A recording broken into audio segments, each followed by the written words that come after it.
Hi friends, Krishnashtami సందర్భంగా మా పాపని గోపికమ్మ గెటప్ వేయబోతున్నాను. ఎలా ఉందో చూసి లైక్ అండ్ సబ్స్క్రైబ్ చేయండి. ముందుగా ఒక చున్నీని తీసుకున్నాను. అది బ్రాండెడ్గా ఉన్న చున్నీ, గాజులు, వడ్డానం, పిన్నిస్లు, లిప్స్టిక్, చెంపచీరాలను వాటిని జాయింట్ చేసి పాపడి బిళ్ళ పెట్టాను. వాటిని జాయింట్ చేసి ముందు తగిలించాను. చెంపచీరాలు, వీణ, వైట్ కలర్ బొట్టు, ముక్కు. ముందుగా పాపకి సౌరం వేసాను వెనుకకు దూసి. నా దగ్గర అందుబాటులో ఎవరు లేకుండే మా పాపకే సెల్ ఇచ్చి వీడియో తీయమని చెప్పాను.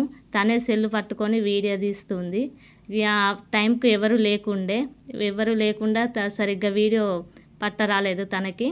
తర్వాత వీణ పెట్టాను. సౌరం వేసిన తర్వాత వీణ పెట్టి పిన్నిస్లతో సహా పెట్టించాను. చౌక పెట్టాను. ఇవన్నీ ఫెస్టివల్ అప్పుడు తీసుకున్నవే నా దగ్గర ఉన్నవి. కొత్తగా నేను ఏమీ తీసుకురాలేదు. తనకి ఉన్న వాటితోటే సరిపెట్టా. హారం వేసాను, అది కూడా నాదే హారం.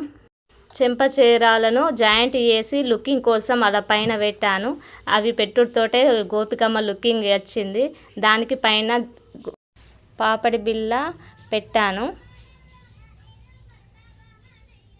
చెంపకు దిష్టి చుక్క పెట్టాను ఫ్రెండ్స్. చున్నీ ఊడిపోకుండా 2 సైడ్ పిన్నులు పెట్టాను. చున్నీని సెట్ చేశాను.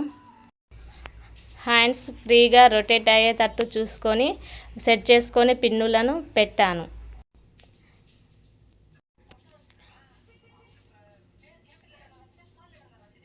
వడ్డానం పెట్టాను. తర్వాత